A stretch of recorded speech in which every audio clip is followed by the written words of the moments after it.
नमस्कार भक्तों, आपका स्वागत है हमारे YouTube चैनल पर। आज इस वीडियो के माध्यम से आज हम आपको बताएंगे कि बाली के वध के बाद बाली की पत्नी तारा का क्या हुआ था। सीता की खोज करते हुए राम किष्किंधा जाकर सुग्रीव से मित्रता कर लेते हैं।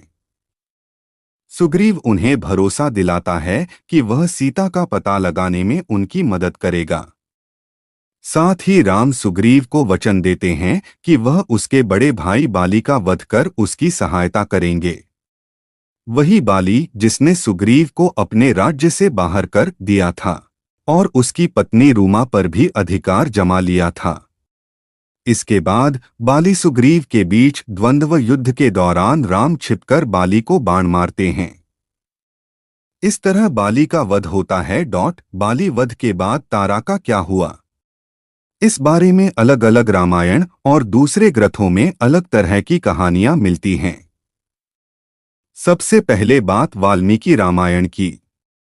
वाल्मीकि रामायण में क्या है? वाल्मीकि रामायण में इसका बात का स्पष्ट वर्णन मिलता है कि बाली वध के बाद सुग्रीव ही तारा का पति बना।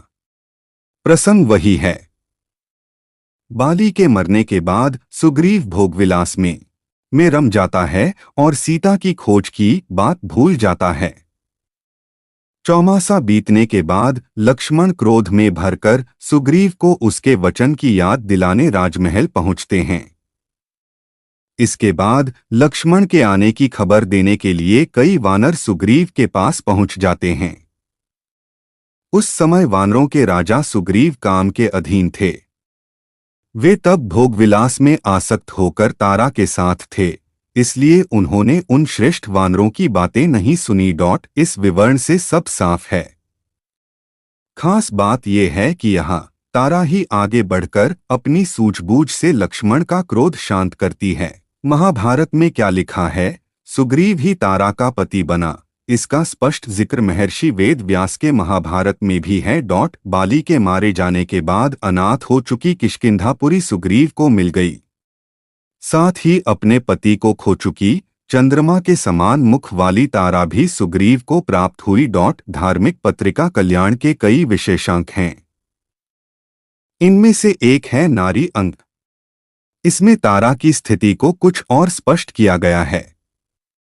लिखा है कि बाली के वध के बाद सुग्रीव के राजा बनने पर तारा पटरानी बनी। पटरानी मतलब राजा की रानियों के बीच सबसे प्रधान रानी। ये सब कुछ वानरों के बीच प्रचलित नियमों के मुताबिक ही हुआ था। तमिल भाषा में लिखी गई कंब रामायण में तारा के बारे में कुछ अलग कहानी मिलती है। महाकवि कंबन ये दिखलाते हैं कि बाली वध के बाद तारा विधवा का जीवन जीती है। सुग्रीव उसे केवल भाभी नहीं बल्कि मां का दर्जा दे देता है। तो भक्तों, हमारी है यह वीडियो आपको कैसी लगी कमेंट बॉक्स में अपनी प्रतिक्रिया जरूर दें। लाइक एंड सब्सक्राइब जरूर करें ताकि हमारी हर नई वीडियो आपको अपडेट होती रहे।